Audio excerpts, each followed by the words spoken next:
Something that I've said about Tortured Poets from the beginning that I've gotten some flack for is Mm. she needed an editor. Welcome back to B-Side Banner. This is episode 27. I'm here with Alex. You probably know him from Vinyl by Mars, and I believe that's both Instagram and TikTok. And you Yep. also have all kinds of other awesome stuff you're doing. Just launched a Substack. That's really cool. Yeah. And you have a real awesome focus on pop music, just all kinds of things from album reviews, from social commentary, from et cetera, whatever you have. You literally have interviews with some really, really cool people picking up vinyl records. I was just watching some of those today. So all kinds of fun things. I'm going to kick it over to you, Alex, and you can maybe talk a little bit more about that. Yeah. So nice to meet everybody. I'm Alex. I've been creating content on TikTok, Instagram, wherever for a little over 4 years now. And I started off as a record collector. As you can see behind me, if you're watching the video version of this, there's probably 200 records across the floor and in this bookcase. And Amazing. I originally just started collecting records because I was moving into this apartment, living on my own for the first time in a studio, wanted to decorate with records to reflect my music taste, and decided to post about it on the internet. And here we are 4 years later. And it's been a wild journey. Yeah, I specialize in pop music. I have loved pop music my entire life. I love watching the charts and studying streaming numbers and analyzing what, album rollouts look like in campaigns and everything. And yeah, now I create a bunch of content surrounding pop music, social commentary, like you mentioned, album reviews, reactions, interviewing artists is something that I'm starting to pick up more on. And I love it. It's my favorite thing in the world. Yeah, it's awesome. And there's never a dull moment because there's always news. There's always something to talk about. There's always something big going on. One of the biggest things right now is Taylor Swift's new album, right? Like that's a huge thing. Whenever Taylor does anything, the whole world stops, right? Like everybody's paying attention. Yeah. So give us your 2 cents on that whole thing. Her initial. I have a Swiftie in the house. I am a Swiftie, maybe a Swiftie light. My wife is a Swiftie, like intense Swiftie. So you're in the midst of it. I am in the midst of it. Yeah, I do appreciate Taylor Swift. I have my opinions on her and on some of the stuff that she's done recently that a lot of Swifties don't like. But I probably agree with you. I do think she's one of the greatest songwriters of our generation. And anyway, give us your 2 cents on this new album drop. Yeah, well, I think to understand the significance of the new album, you have to, unfortunately, this is like the case with everything in Taylor world lately, is you have to know the background to it all. Yes. So, I mean, basic background is long story short, she put out her first 6 albums, moved over to a new label, was not able to purchase the masters behind those first 6 albums, and they were bought by Scooter Braun. It became this very, very publicized battle between the two of them. Was later sold to another investment fund, and she consistently mentioned how badly she wanted to own her life's work, which I agree with. I think it's incredibly important. If you are an artist and you want to own your work, you should be able to. And she set out to then do the Taylor's versions, which were the re-recorded versions of her 4 of the first 6 albums. So those were Fearless, Red, Speak Now, and 1989. And the original goal was to do all 6 as a way of owning her masters and then giving fans extra vault songs, but she ultimately was able to buy them back earlier this year, which is incredible. Yeah, amazing. The reason why she was able to buy them back was because of the significance and the impact of the Eras Tour, becoming the biggest global tour of all time, multi-billion-dollar gross, 150 something shows. Like there was enough traffic for the Ticketmaster on sale for her to have sold out over 900 shows, playing every single day in a row for 3 years. That's how much demand there was. It's insane. Yeah. It is like unfathomable the amount of demand there was. And because of how successful both culturally and financially the Eras Tour was, she was able to buy back her masters. And this new album, The Life of Showgirl, it's her 12th album. It's coming out October 3rd. And this album is going to show what it was like behind the scenes of the Eras Tour, to show what it was like being the most famous pop star on the planet, the most famous celebrity on the planet at the second peak of her career, which most people don't have another peek Yeah. to reveal what it was like behind the scenes and how Mm-hmm. she was handling that pressure, how she found love with Travis Kelce, presumably. And this new album is going to be a return to like the pure, pristine pop of a 1989. So think like your Blank Space, your Style. Mm-hmm. And she worked exclusively with Max Martin and Yeah. Shellback. Max Martin, like the most prolific songwriter of our time. I think Mm-hmm. he has like over maybe 25 or 27 number one hits on the Billboard Hot 100. I It's forget the so number. crazy. It's It's insane. crazy. And Yeah. these three haven't worked together since Reputation. So that was Mm-hmm. 8 years ago now. Yeah. And, you know, I think it says a lot that she left behind her work with Jack Antonoff and Aaron Dessner of The National that you saw on Folklore, Evermore, Midnight, Tortured Poets. And this is a very sharp move to reclaim that number one title of having a smash hit single and a really, really killer album that's just danceable and fun and uplifting and energizing. And Mm-hmm. yeah, I think there's going to be a lot of noise that comes from this. Yeah, absolutely. Do you think, like, from your perspective and in your opinion, do you feel like you like that transition that she's making from kind of moving away from Jack Antonoff and Dessner, going back to Max Martin? Do you wish that she, I guess a twofold question, do you maybe wish that she went somewhere else, like somewhere new, or are you excited for this? I am excited for this. Yeah. I, that's a really good question. I'm happy that Jack and Aaron are not on this project. I Mm, think something that I respect about Taylor is her ability to respond gracefully, not gracefully, sometimes gracefully, her yeah. ability to respond to criticism in a Mm, productive way. The word yeah. productive is what I meant. Yeah. When, you know, when Reputation came out and it was super jarring and it ultimately didn't land any big Grammy nominations, she immediately said, and this footage is in her documentary, she's like, I just need to make a better album. Mm, And Lover came out and still, in my opinion, wasn't a better album. But because Lover didn't match the success of A Reputation in 1989, and then the pandemic hit, she did a hard reset and yeah. put out Folklore, which is, in my opinion, her best album, Hmm. and was able to tap into new sides of her artistry, different kind of Yeah. storytelling, work with Aaron Dessner, and it really worked. But then you got Evermore, and you got Midnight, and you got Tortured Poets, and you got the re-records working still with this same group.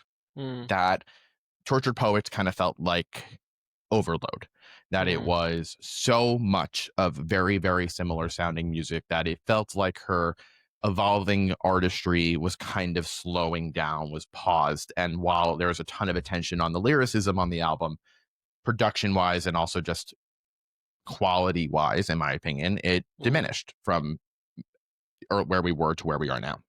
So I think it says a lot that she heard that criticism and is now deciding to move in a different direction with Max Martin mm, and Shellback. And in yeah. terms of working with a completely different set of producers, that is something I'm really interested in because I think she does her best work when she's coming from a place where she feels like she has to prove something. You Yeah. got that Yeah. on Speak Now, where Yeah. before that, everyone was criticizing, like, she's not writing these all herself. She can't possibly Mhm. be, and then wrote the entire album by herself. Yes. Yeah. Then on um from Red to 1989, making like a Yep. really sharp pivot towards an official pop album, she felt the need Mhm. that she needed to prove herself in that way. And then with Yeah. Folklore again, so you see these creative spikes happening when there's something to prove and something to overcome. And I don't Mm, think she has anything necessarily to overcome or prove on this album, but I think it's interesting that she's working with Max and Shellback because it says to me where her priorities are, that she wants to have like a truly organic smash hit is something mm, that she hasn't had, like a global unstoppable number one song that is the song of the year essentially. She hasn't really mm. had that since 1989. You got Yeah. glimpses of it with Cruel Yeah. Summer going super viral, but that wasn't Yeah. timed with Lover. Yeah. And with Totally. Yeah. Tortured Poets, it was kind of hit or miss. So I think Mm. it's time for that. And Max and Shellback are the people you would probably want to go to for that. Yeah. Totally. And I think one of my biggest things with Tortured Poets is like I felt like she was um almost getting like too like I don't want to say too raw or too introspective, but like I think like the Jack Antonoff, Aaron Dessner thing really made her introspective and kind of more raw, and that translated really really well in Folklore Evermore. I feel like it went too far with Tortured Poets, where like to me it translated into really corny lyricism that she's not like sometimes she has that, but like to me there was like it was like overload of that on Tortured Poets Department, and I felt like that was a result of maybe like these two producers pushing that out of her too much, if that makes sense. And it worked really well at the beginning, but as they continue to work together, it almost felt, yeah, to me, like there were some lines on there that I was like, this is not like this does not feel like Taylor Swift. Like Hmm. her one lines are usually like you're talking about them because they're really clever and Right. really like just you're trying to figure out the meaning behind them, not like whoa this was so cringe. Like she's had glimpses of that, like I still cringe at Sexy Baby on Midnights, but like Yeah. uh there I just felt like Tortured Poets Department was just so there was so much of that. There were so many of those things. And to me, I was like, I feel like this is like maybe it's just gone too far. This Hmm. rawness, this like, and instead of it being like, oh, she's being so vulnerable and cool and raw, I was like, oh, this is like this feels really corny and weird. Yeah, I don't I know. understand what you're saying. And I think something that I've said about Tortured Poets from the beginning that I've gotten some flack for is Mm, she needed an editor. She yeah, needed an sure. editor. Yeah. And I think after working with the same group of producers and Mm, co-writers for so many years who were true friends outside of the studio, yeah. there I don't know if the relationship working style was like for them to naturally push back. It doesn't seem like there was any pushback because to Mm, your point, some of these lines just go on a little too long or they're clunky. And she even said on the New Heights podcast, she was talking about how the goal of Tortured Poets was lyrics, lyrics, lyrics. And just mm, it felt like sometimes things were just being written or using a word or a phrase that she had written down for years and just wanted to use it, whether or yeah, not it sure. actually fit the story or it worked. And Yeah. there's one line on the album that perfectly, in my eyes, depicts the problem that I have Mm, is like you said, she is known for like these really clever, witty, so strong, like one liners that just deliver such a sucker punch. yeah. Um, and the line on the title track, The Tortured Poets Department, where she says, "You took the ring off my middle finger and put it on the one that people put wedding rings on, and that's the closest I've come to my heart exploding." If this were read, Taylor, the one part that I can't stand about that is that she says, "And put it on the one that people put wedding rings on." If she Mm, had just ended that line at "and put it on the one," yeah. we all can figure out what the one is, you know? Yeah, true. It Yeah. felt over explained when it didn't Yeah. necessarily need to be, and that's part of the magic of her songwriting is that you know exactly what Mm, she's trying to get at without necessarily her needing to make it, yeah. elementary school level of understanding. Yeah. Yeah. So that's an Totally. example of it. I definitely think that there are some lyrical moments on this album that are really strong. I think a song like So Long London is great, but Daddy I Love Him is great. Mm, Um, I'm trying to think. I haven't listened in a bit, but yeah, there are definitely moments that I don't return to, but there are some that are definitely up there. It's kind of like an mm, album alongside Lover in my eyes, where the highs are so high, but the lows are just like, I don't need them, you know? mm, mhm. Yeah. Yeah, for sure. I would agree with that. Um, it's I'm excited. Like as somebody that has not been feeling her last two albums as much. I didn't hate Midnights, but I didn't love it. Hmm. And I It didn't think age so great. yeah, yeah. And so as somebody that was kind of like definitely not as huge on those last two albums, I'm excited for this. Um I do kind of like the branding. It just feels it's colorful, and her Yeah. last two were not, right? No. So well, actually last four were not at all. Last Like if four you have not yeah. been. So this kind of feels and but it's not colorful like Lover. It's like orange is like that's an extremely bold color. And so Hmm. everybody knows Taylor does not do anything like unintentionally. This is Yeah. intentional, her branding's intentional, everything is intentional. Um so orange is like super bold. Like that's like yeah, Yeah. to me it is like that color is like going back to 1989.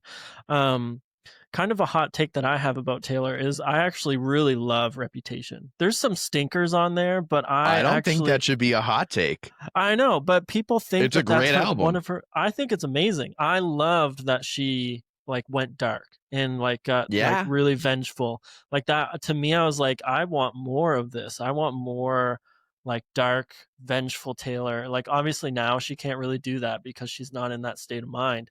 Except she has, and that's actually a Yes. really good point. Is I think bad Taylor is very more often than not believable, at least for me. Yeah.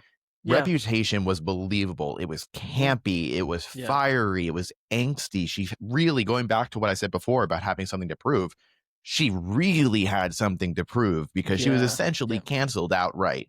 And to come back as this like badass, she curses for the first time on this album, which was a big deal back then, even though it's all over the place now. Yeah. And when you have a moment like I did something bad, or even if it's not like storytelling and lyrics based on the bad girl side of things, that darker style of production is what I was really intrigued by on a song like Don't Blame Me, or even Delicate being like a softer moment on the album. I mean, there are definitely some clunkers on it, but like the majority of the album, I feel like stands as this thesis statement on what it is to be outright canceled as one of the most famous people in the world, and how you're going to come back and respond to it.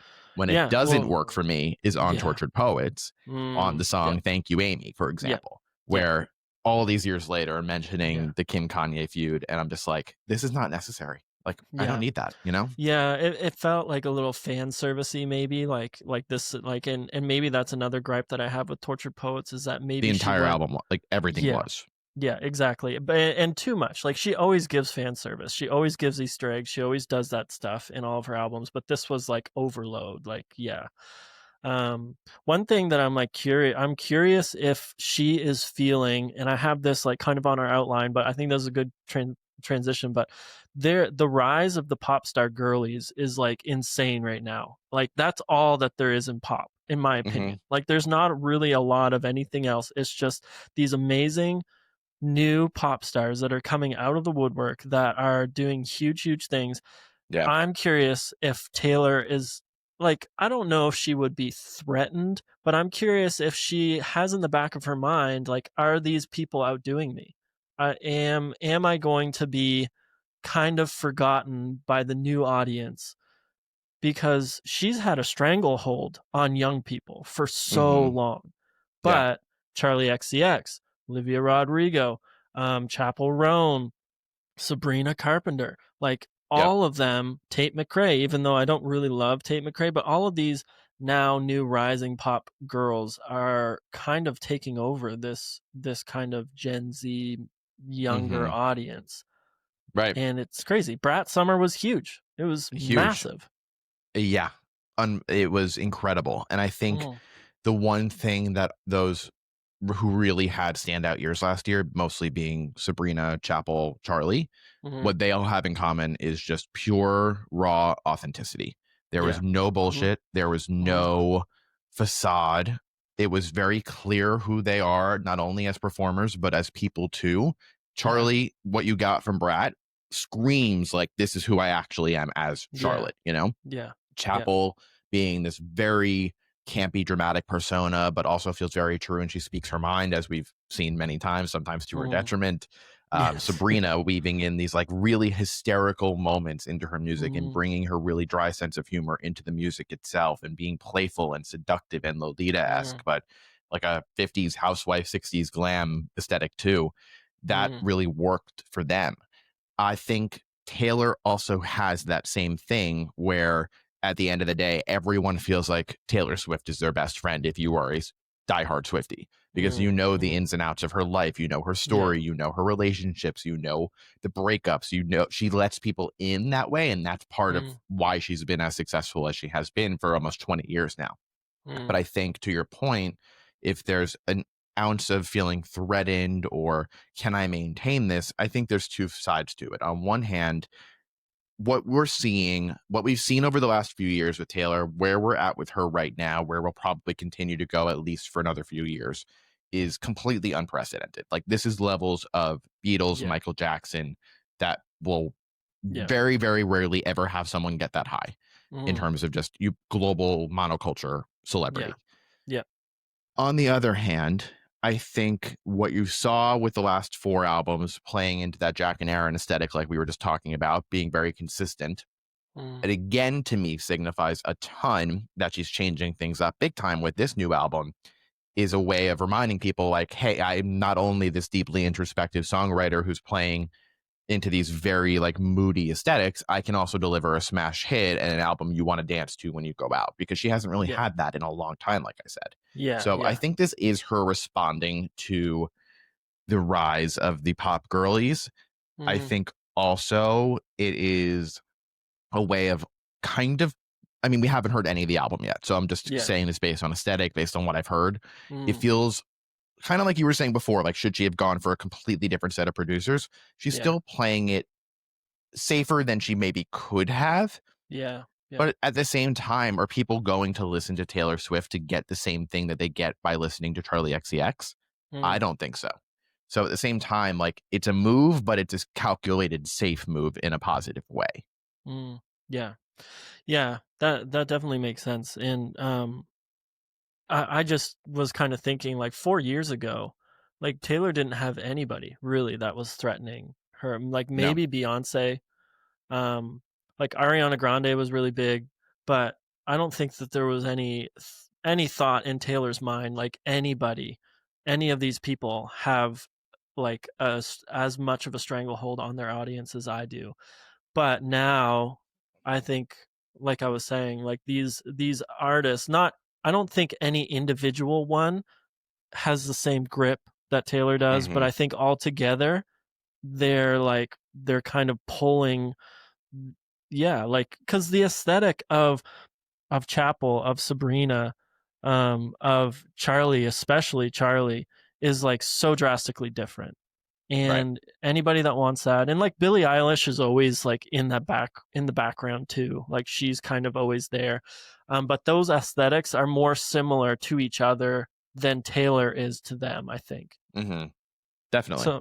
So it's like this pulling, like I feel like she can sense this pulling away of this fandom, and I'm sure she's not panicking. She's huge, she's massive, but I'm sure it creates in her mind a sense of I need to prove something. I need to prove I'm still relevant. I need to Mm-hmm. whatever. Yeah. Yeah. And I think the way in her mind that she's trying to do that is with this like global unstoppable #1 smash hit single that is #1 all across the planet for multiple weeks. Yeah. Because I mean, if Alex Warren can do it with Ordinary, why can't Taylor Swift? Yes. If Morgan give me a Wallen break. can do it with songs that are a year old, like why can't Taylor Swift? Exactly. Yeah. Exactly. That's the missing piece, is that for so long, especially because of the Masters conversation, Yeah. so much of what Taylor does is surrounded by the air of the album. But Mhm. look at the singles outside of over the last, I want to say since Reputation, Delicate, maybe, like the Yeah. single choices have not done anything near where they used to, other Yeah. than Anti-Hero. And Fortnite did, I think, okay. It did better than Yeah. people expected. Yeah. But I'm thinking of the other singles, like Karma did pretty well. But again, like Karma's not an all-time great Taylor song. It doesn't rival a style in terms of its pop appeal. So I think that is where she's looking right now, is that's a way to stay in cultural conversation rather than staying #1 for weeks on end, because every week you release a different digital variant of your album and want to stay #1 for the record. Like, that felt very icky. And Yeah. I think that she responds to that with a little bit more clarity this time around. Yeah. Yeah, totally. And it's not even possible anymore. Didn't Billboard like change those rules that you have to release all your variants at once on release day? I'm pretty sure you can't release any new ones. That sounds very familiar, but yet people are still doing like piecemeal variants. So are they? Yeah, I'm sure they've found a workaround, but I know it was like a combination of Taylor Swift and Travis Scott that ruined that, where they just like released so many variants, like so many. It's crazy. Like, yeah, that's a very present conversation right now because of Taylor and Sabrina and just I mean, who just announced another album that like maybe it's Sabrina that like there's just so many variants already, Mm, and yeah. it's a really hot topic because on one hand people are like it's ridiculous, it's pure capitalism greed, it is not necessary, and then on the Mm-hmm. other hand there's the argument of no one's forcing you to buy these things, you know. Yeah. Yeah. If you were a diehard collector, that's your personal choice. Like I Yeah. personally do not variant collect unless it's Taylor or like an artist I'm a die hard fan for, Mm-hmm. and that doesn't even mean I'm going to buy every one of them. Yeah. Yeah. Taylor is the only artist that I will like try to get as many and all of them as I can. But Mm-hmm. there isn't a unique value proposition there other than different pictures and a different colored disc. So an artist who I respected for doing it a little bit more, who still like went over the top in my opinion, was Olivia Rodrigo with Guts. The Mm-hmm. original 4 variants that she had put up, each one had a secret bonus track Mm. that you couldn't get on streaming and was not available anywhere else. Now it is, but Yep. like at first it wasn't. And that's a Yeah. Yeah. cool way of like, if you want to hear these 4 Yeah. secret songs, that's a Mm-hmm. way to do it. But Yeah. just to put out the exact same music 4 different times is a little much. Mm-hmm. Yeah. It's true. Yeah. Very true. And I get that debate. Hey, if you don't want it, don't buy it. But yeah, it is. I think there's always been inflating sales. That's always a thing. Mm-hmm. That's always been a thing to try to get to number one, to try to stay on number one. Um, I think just, as people, when we see it so broad, like so blatantly in front of us, that's when we get upset. We're like, we're okay with you tricking us. Like, just trick us. You can buy like Spotify streams. Yeah. That's fine. But like, don't do it so blatantly right in front of us. Like, Right. Yeah. But also, like, does having a number 1 album mean as much as it used to? I don't think so. I I don't don't think know. so. I don't know because Yeah.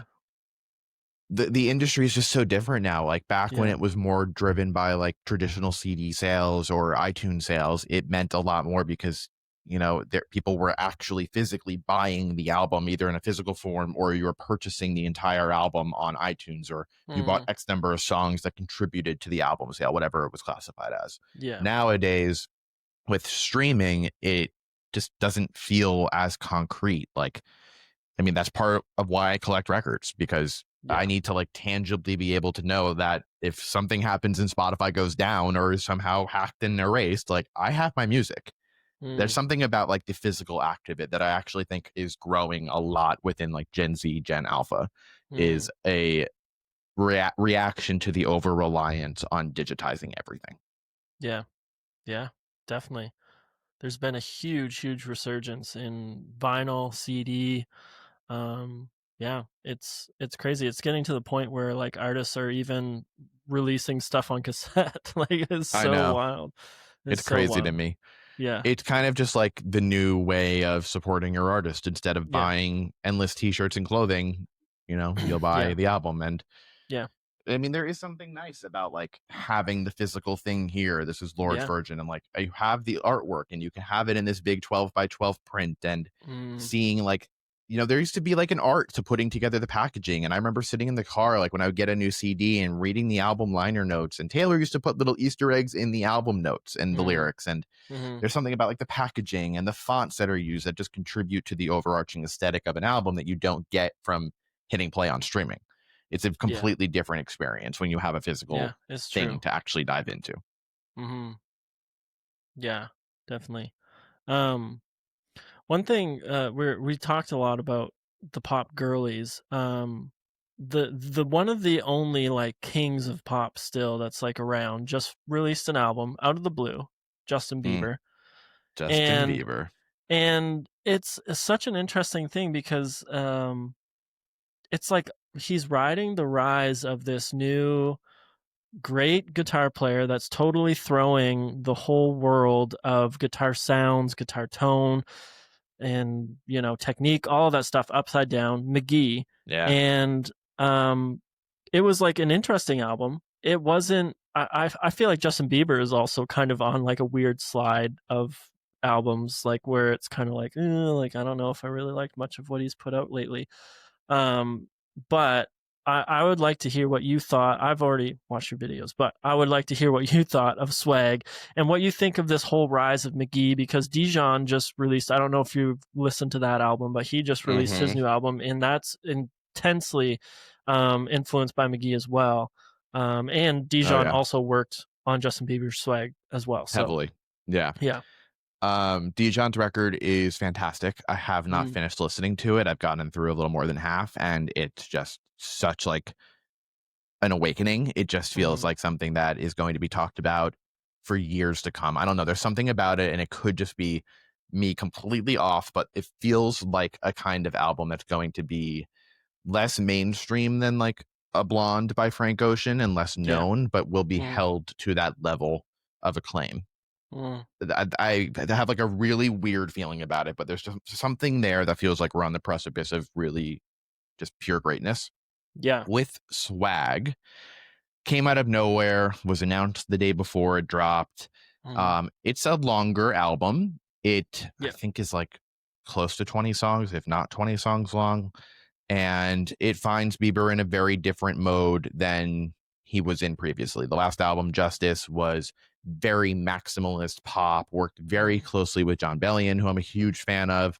yeah. A lot of the work felt kind of like him just singing John Bellion demos in my head. So I've had a harder time loving Justice. And it Mm, also didn't feel as um, in touch with the time. It felt maybe a little dated at the moment, other than like Peaches, for example. Peaches mm, is a great one on that one. yeah. This album is the R&B project that he'd always hinted at making, but no one ever thought he would actually have the support to do it. And he kind of did Yeah. a mini version of it on Journals that dropped in like 2013, 2014. Mhm. This album is a great version of that. I think that this album, I think I rated it like a 6.5 or 7 out of 10. I think I would go more with a 7 right now.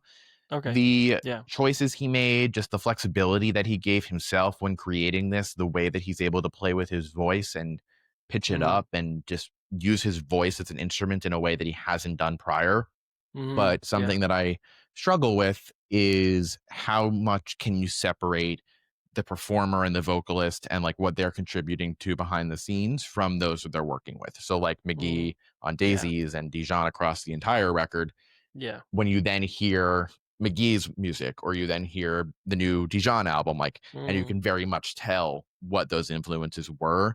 How much can you attribute to Bieber versus the people he's working with? mm, So I think Swag is a good album. It kind of weirdly came and went. Like I didn't feel like yeah. people now really care so much about it, even though like Yukon and Daisies are doing pretty well numbers wise. Yeah. I Yeah. posted when it first came out, and like the numbers for my videos just like were not there. And a lot of my friends who are creators too, like there just wasn't that much demand for it. Mm, So mm, I don't think it's necessarily going to be an album that has a huge impact culturally or commercially past this yeah. year. I could see it doing decently with Grammy nominations, but it's also going to be one that I feel like we return to years from now and say like, hey, that was a really like cool moment in time for Justin Bieber as an artist. Yeah. Yeah, I think so. And it almost served, to me, it almost served more a purpose of Dijon's rollout than it did for Mhm. Justin Bieber album. Like it almost like put Interesting. more, like I feel like so many people were so hyped that Dijon was back doing music stuff, and like obviously this was a huge, like you said, it's hard to know what's the separation here between Justin Bieber and those that were producing and also writing on it. um yeah, it didn't feel like there really was much, and I think Justin was fine. I think he's probably always going to be fine with that, because like you said, this is kind of like maybe a passion project of his, and he just needed the right people to unlock it for him. But I do like, I feel like, to me, it seemed like the hype around the album was almost more toward like, when's Dijon gonna drop his new like Mm, record? Than it was like yeah, obviously there was a lot partially of for like sure. crazy. Yeah. I So also think it's that pretty that crazy. dilemma is not something unique to Bieber. Like there Yeah, are definitely a not. number of different Mm, stories of artists who are both performers in their own and also work behind the scenes. I'm thinking, Julia Michaels, Sia, like when you like mm, 2012, 2013, you heard Rihanna's Diamonds, like that's a Sia song. And yeah, it yeah, was. And then yeah. with the struggle that I had with Sabrina's Emails I Can't Send work, was that a lot of it was just straight Julia Michaels style of songwriting, that how much Mm, can you take out of it is actually Sabrina, which she then proved to me on Short and Sweet is mm, actually her. yeah. So it's not just a Bieber in his work with Dijon and McGee on this album thing. It's across the board. Mm, yeah, it's very true, and like there's some artists that you won't really know how much is the artist, how much is the producer until they start working with somebody else. Like you think of like Dan and Olivia, you know, they've Right. they've both worked on those two albums, so it's like yeah, and those it's tough. It's one of those things where you like you love those partnerships. You love the partnerships Hmm. where producer and artist are working so well together. But then if they ever split, which usually they do, um, then it's really tough. So that's where I think sometimes it's really tough to stay as a fan or to not be judgmental about, that shift in whatever it is, because there is going to Right. be a big shift when you switch to moving to using a different producer. There's going to be a huge shift. Hmm. It's just inevitable. Um, I yeah, do think that the McGee influence is far from over, though. I think that we're going to be seeing this last for a little bit of time for sure. yeah, And there's just something about the way that he works that feels super nostalgic and warm, with like that detuned guitar and being hmm acoustic driven, but it also feels like a proper homage to the 80s. And hmm it's sexy, but it's cozy. And it's just like a really interesting, like, scratch of your brain, that little itch that you hmm get that yeah, feels right. And I do not think that Bieber is going to be the last artist who plays into this sound. And definitely it's not. also reflective of just like the state of music right now. Yeah, Last year was so big for pop music and pop females, especially, that this year has been weirder. This year has hmm been much quieter. The biggest hits of 2025 are songs that came out in 2024. which is And crazy. you see, Alex Warren's Ordinary dominating the charts, probably being called Song of the Summer. And Mm-hmm. that's like a very safe song.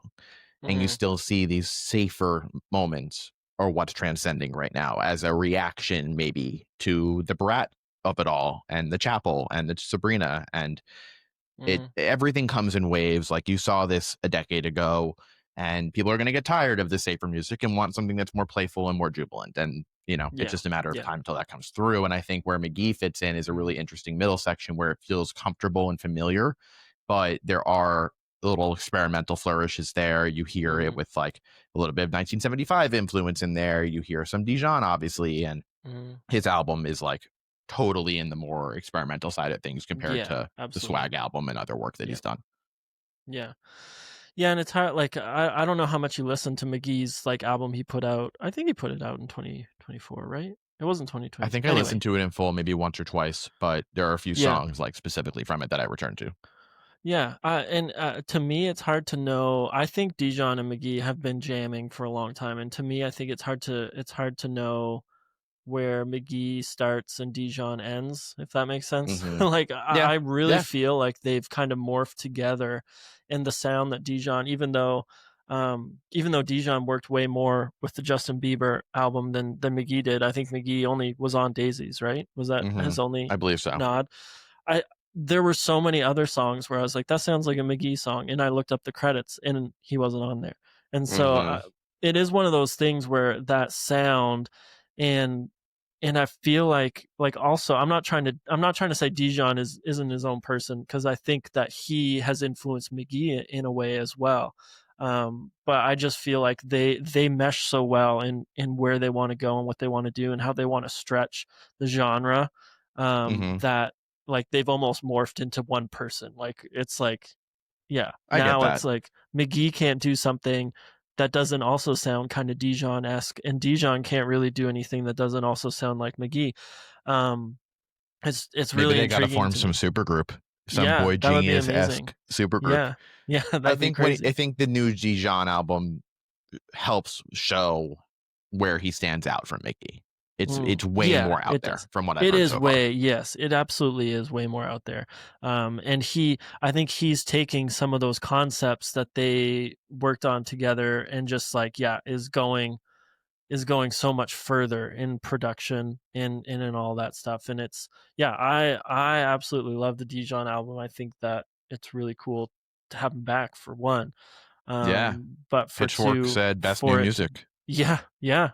And it's to me, I that's it's valid. On the flip side, I did see that they gave the new Maroon 5 album a 2.4, which I have not seen a score that low, and I can't even tell you how long. That's crazy. 2.4. Have you 2.4. listened to that album? Nope, and I did not plan on it, but now I feel like I have to. Now you have hear it. yeah, to see if it's really worth that. That's how it's so funny how it's like that.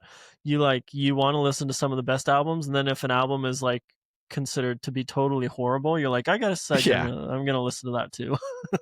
Right, but it's so polarizing sometimes because sometimes they just get it completely wrong, and it's just like so biased at times. There are some reviews this year that I'm just like, what are you like? Are we listening to the same thing? You know, it's tough, but everyone's entitled to their own opinion. Yeah, that is what I tell people who give me shit on the internet. Everyone's entitled to their own opinion. It's what true. makes you different is the way that you handle it and the way you approach it. Yeah, absolutely. Yeah, you would think though, like with a rating that low, that the album's like actually bad. Maybe you would not like knock it up a few notches, but like it would be pretty wild if they're like, yeah, we gave it a 2.4, and then somebody else is like, I give it an 8 out of 10. Like you'd There's be like, no oh, way. something's missing here. Yeah, definitely not on a Maroon 5 album. That will happen maybe with other artists, but I don't think that's happening with Maroon 5. Mm-hmm. Yeah. One thing that I'd be like curious, I don't know how much you get into, maybe not so much underground, but like just kind of newer artists. I'd be curious if you have any artists that you're like watching kind of come out of the pop scene lately that you feel like excited about. So there's one that I always will scream as much as I possibly can about, and that is Olivia Dean. I randomly stumbled across her song Danger back in December 2022 on, I believe, my Discover Weekly one week, and instantly was hooked. And I just knew from the moment I heard that song that this girl someday is going to be the biggest. I just like knew that something was going to happen with her. She was worth riding for. And you're kind of seeing it start right now. She has an album dropping in September. I think it's the 26th, called The Art of Loving. Her songs Nice to Each Other has like 60,000 users on TikTok. It's doing pretty well chart wise and streaming number wise. She has a new single that dropped on Friday called Man I Need that is so fun and like feels almost adjacent to Michael Jackson, The Way You Make Me Feel. I think she has such an incredible voice. It's buttery, it's soothing, but it's like youthful and playful, and it just feels timeless too. So she's somebody that I think is it. Like I'm ride or die for this girl. Other than her, I don't necessarily know how new they are or if they're just smaller, but like actually, before I go into those, Somber is someone who I'm interested in. His debut album is dropping this week. I really liked Undressed, Back to Friends, and then the new single 12 to 12 is more in like the Weekend kind of style. And I think it sounds awesome. Like that's an immediate song of the summer potential for me. So he's someone that I'm interested to see where his career will continue to grow. I actually think he would do very well with a McGee inspired sound. Him, I'm watching. And then this week, actually, and I've been meaning to make a video about it, I just haven't gotten around to it yet, is the week where like my Discover Weekly was just really, really good. I don't know necessarily, they're not new artists, but they're definitely maybe like less known. Ravina, her song Temptation and Sweet Time were really good, and Lose My Focus came on my Discover Weekly that I loved. Hope Tala has a song called Leave It on the Dance Floor that I'm really into right now. Where was it? Frank Ivy, smaller artist, has 122,000 monthly listeners on Spotify. His song You Can Feel It has just over 1 million streams. This was like the very first song on my Discover Weekly this week, and it feels like a really interesting blend of 1975 meets Tame Impala. And that's something that I just adore musically. So I'm watching those artists. I also think Addison Rae, dude, like something's working there. And I know it feels so wrong, but like it sounds so right when you actually listen to the music. Yeah. I was just talking with somebody between like comparing, like, because Alex Warren, Addison Rae, like kind of similar-ish backgrounds, right? Coming into the music world from influencers. And like, so like the reactions are so different. but we don't have to get into Oh that. yeah. But there's a lot of people that are really on this Addison Rae train. I wasn't for a very, very long time. I thought Mhm. that it was just, you know, an influencer just trying something new because they Yeah. can, and it'll Yeah. get streams because people are fans of hers. Yeah. And the early work wasn't necessarily anything to run home about, but this album, as a debut album, very strong and like a Mhm. very clear artistic statement. I think she learned a lot from her time working with Charli XCX and being in Charli's Mhm. orbit. She Yeah. worked exclusively with Luca and Elvira, two, I believe they're Swedish female producers. And the entire album was made by the three of them. And it's just fun and playful, but it touches a little bit of electronic music in a really experimental, fun kind of way for what you would Mhm. expect Addison to be doing. I feel like the expectation is she would just have the most generic radio friendly hit possible, and they'd push Yeah. that to make her a household name. But she, I mean, I watched her interview with Popcast, the New York Times podcast that I love so much, and a lot of press she did for the record, just talking about the inspirations behind the music and how much she has closely studied other artists that she admires between like Janet Jackson and Britney, and you hear those Mhm. influences on the music. So it feels way less like just a cash grab at this point. It actually Yeah. feels like a proper, well thought out artistic plan. Yeah. Yeah, and I've kind of been coming around to it as well. I didn't love her debut album, but I didn't think that I thought it was good. Like Mm-hmm. I haven't revisited it a lot, but I do think we've been spoiled a little bit with these pop girlies that we talked about. Like you think of Olivia Rodrigo's debut album, like Yeah. crazy, right? And like So good. so your expectations are so high, but it's like you know what. Um, it was a good album. It was a debut Yeah. album. It is showing signs that she could have a great album. Like her Mm-hmm. sophomore album could be a great album. It might not Mm-hmm. be, but I Yeah, feel like she could put out a great album. definitely. Who are Yeah. people that you're into right now? Um, I'm all over the place. I've been like kind of in the like alt rock space a lot. In like kind of like folk. So it's I don't have a whole lot of like pop recommendations if that makes sense, but I've been Yeah, it like doesn't need to be pop. yeah, I know. I was just gonna I was just prefacing that because none of these people are gonna be on anybody's radar that's like into pop probably. Um but I don't know if you've heard of Samia, probably because like her song Pool went like super Yeah. viral Yeah. on TikTok. I have been listening to her new album that she put out recently, just nonstop. Love it. Love her sound, love, you know, her lyricism. A really like weird but fun one for me is a band called Viagra Boys. They just put out a new album and it's just weird lyrically, so weird, weird sonically, but all in the best ways, I think, for me. I'm just like, this is really cool. Those are two that I've really enjoyed. I also really like the new Wet Leg album, also another kind of alt rock, like kind of more experimental. Um, but hip hop has been having a crazy moment because you have like Tyler the Creator dropping a surprise album around the same time Justin Bieber did. That was huge. And you had like some team ups with like Clips finally coming back with a new album and some really cool stuff. Like I feel like music is in a weird place, like you said. Like it feels like some of the biggest names, the mainstream names, aren't having as much of a moment as they were last year, but like all of the kind of B tier, and I don't want to say that as an insult, but the people below and even the C tier people, like the people below that, are like really rising to make a great year for music. Yeah. To It's me, like a natural ebb and flow that you get. it I is, mean, yeah, think of 10 years ago who the biggest names were in, at least in pop yeah, music, that I can rail off the top of my head. They're yeah, not as prevalent right now. definitely It's not, just yeah, time, definitely things not. come and go. But that's why I was saying before how the Taylor impact and reach is Mm, so abnormal and unique and really special. Is like, yeah, even when, and like, this is a bold prediction, and I don't even know how bold it really is, but I don't think The Life of a Showgirl is going to debut anywhere near, not anywhere near, but it's not going to debut with the same numbers that Tortured Poets did. On one hand, Tortured Poets had 31 songs. This is just 12. So naturally, it's going to be less streams. I think also the album was released during like the real peak of Taylor Mania, of Eras Tour happening with the re-records, with the new music coming. It was with Travis and being new and fresh. That was so hot that I don't think this album is going to sell as much, but it doesn't necessarily mean that she's less popular and less impactful. It's just a different release strategy, a different album, a different time. So yeah, I don't think like you're probably going to see headlines when the album comes out and it debuts with less copies, like, no, it's a little bit of a flop, or like it didn't actually do so well. Like that's not true. It's going to sell over 1 million copies, no doubt. It's still an incredibly impactful album. It's just signs of the times, you know, things, people change, people evolve, tastes change, genre popularity evolves. You know, we'll see what happens. Yeah, totally.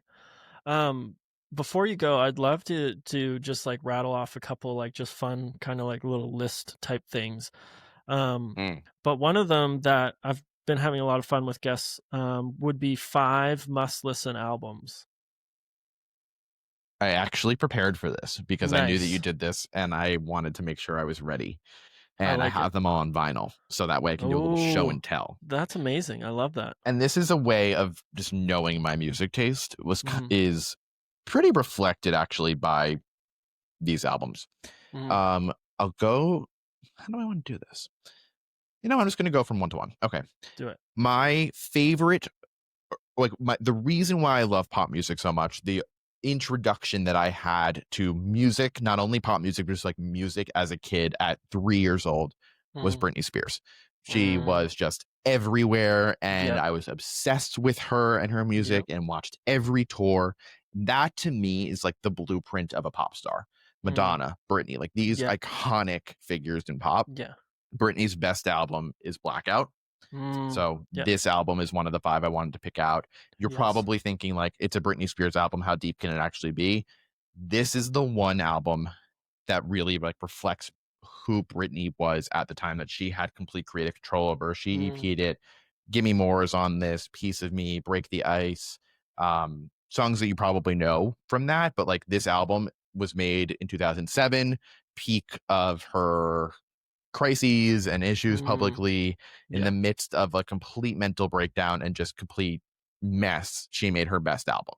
And Pitchfork actually revisited this and reviewed it last year at some point and gave it like an 8 something, I think. So that's crazy. Yeah, that's amazing. Really, really, really impactful album. Definitely worth checking out. Just a really strong statement of what music was like at the time, playing into like Euro dance trends, club sounds, mid 2000s, but it still feels timeless right now. Yeah, absolutely. So that's 1. Number 2 is Currents by Tame Impala. Classic. I got into Tame actually from another album that I'm going to pull out through Rihanna's Anti, because this album, long awaited 4-year break between Rihanna albums when she was putting records out every single year like clockwork. And now it's been 9 years since this baby came out. And on this album, Rihanna covers Tame Impala's New Person, Same Old Mistakes. And I heard the song and I'm like, ooh, this is really interesting. And I like the psychedelic touch to it. And it was really just a song you can get lost in. So that introduced me to Tame and Currents. And this album is as close to a 10 out of 10, I think, as you can get, probably. Like, this is just hit after hit after hit. I mean, Let It Happen, Nangs, The Less I Know, the Better. There's just so much on this one that you can dive into this over and over and over again and never get tired of it. Absolutely. That's 3. 4, I was toying back and forth between 2 albums by The Weeknd, because he is my favorite male pop star, I would say, right now, and has been pretty consistently. But I was between After Hours and Dawn FM, but I chose Dawn FM because I feel like it's more underrated and doesn't get enough attention. This is part 2 of the 3-part trilogy. And it basically takes place as purgatory, essentially, and is a concept album as you're listening to this radio station as you're in purgatory headed towards the light. And it's narrated by Jim Carrey. It's super out there and really, really strange of a concept, but the songs on here are so good. Yeah. Gasoline, How Do I Make You Love Me, Sacrifice, Take My Breath is a little Michael Jackson-y. My favorite song by The Weeknd is Less Than Zero. It's on this album. It's essentially the closing track outside of an outro. And Yeah. I felt like After Hours got so much attention because even though it came out during the middle of the pandemic, Blinding Lights and Heartless were just so big. Yeah. Save Your They were Tears. huge. Yeah. There were so many singles from that album, whereas Dawn FM kind of came and went quietly, unfortunately. Yeah. And it doesn't deserve that. Yeah. Hey, we must be destined to be best friends because apart from the reputation, being, you know, maybe an underrated Taylor Swift album, Dawn FM is by far my favorite The Weeknd Really? album. As soon as Gasoline comes on, I just am transported. You just want to move. Yeah, it's so good. Like the production on there, I know all of his albums produced magically, but I just feel like Dawn FM is on like God tier. Like it's so good. The transitions so between these songs are stellar. Absolutely. Yeah. Like How Do I Make You Love Me and To Take My Breath. Sacrifice is so good. That electric guitar is so fun. Out of Time is just such a timeless one. The transition from Best Friends into Is There Someone Else? It's so good. It's everything about that album. I listen to it back, like front to back, every single time. Like if I'm ever like, I want to listen to The Weeknd, I go to Dawn FM and I'm like, I just start it from the beginning and I listen to the whole thing. Like it's just so, you can't help it. So good. I know, it's crazy. I love it. But I love an album that flows like that. It's absolutely. It just keeps you in more. And like Hit Me Hard and Soft by Billy was one that did that. Yeah. And I loved that album last year.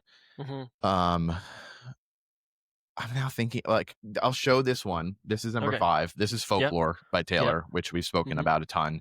This was the album that I always dreamed that Taylor would make, but never thought she would actually be able to do it because as, you know, being Taylor Swift, being the global pop star, when would she ever have the time to go inward and change up her writing style, change up her production, change up her producers, and make this acoustic, folk-inspired album that is less about her and more about just made-up characters. And it's so reflective of the time, pandemic era, like isolation and loneliness, and the stories that she's telling. You just truly get lost in it. And this style of production, I felt like really spoke to Taylor's strengths as a songwriter and a vocalist.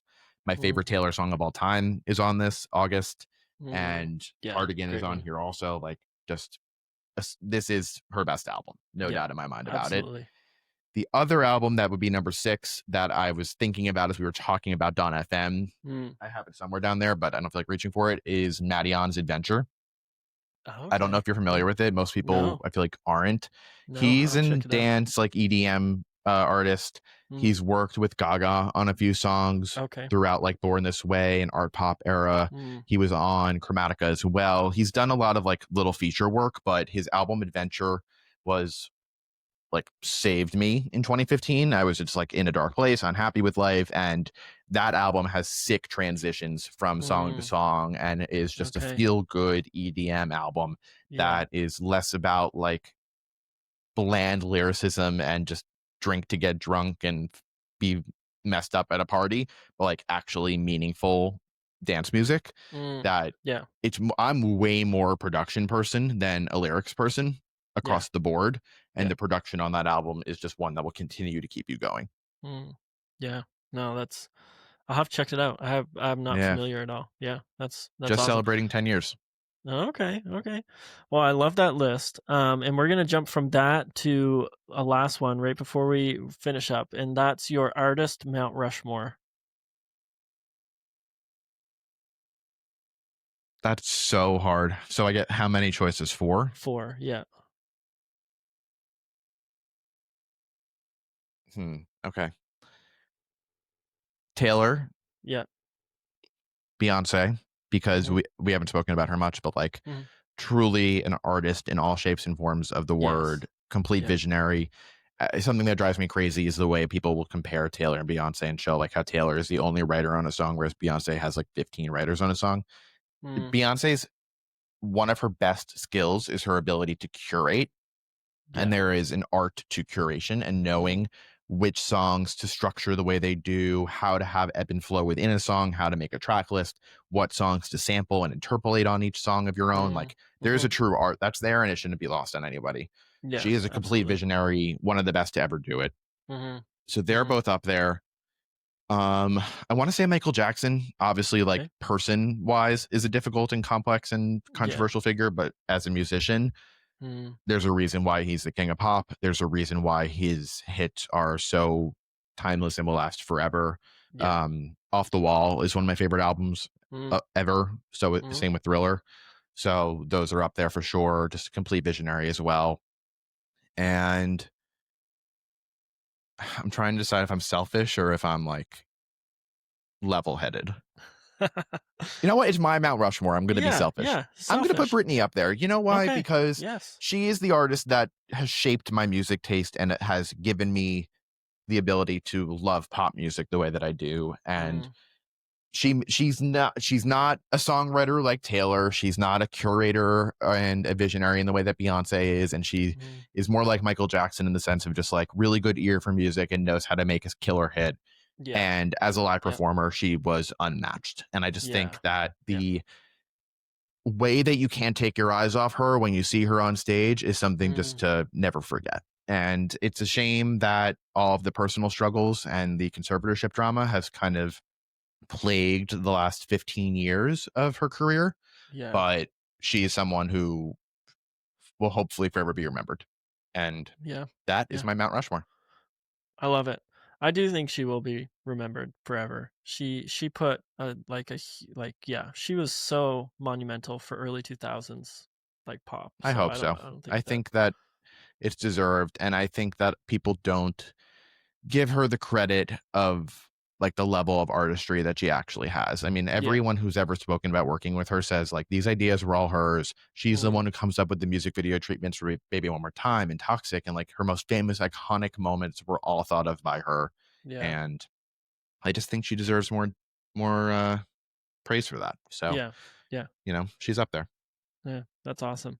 Well, we've been going for about an hour now, so we're gonna wrap up. It's been an absolute pleasure to talk to you, Alex. A lot of fun. This has been, thank you. I appreciate you having me.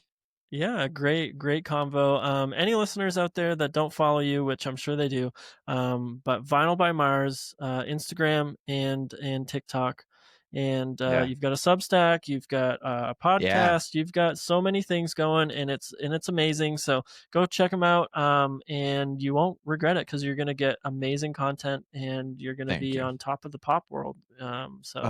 Thanks, man. I appreciate it. It's fun. I love getting to do this stuff. Appreciate you having me. Great conversation, and we'll have to do it again. Yeah, absolutely. We definitely will. All right. Well, for listeners out there, join us next week. We'll have a new episode and a new guest.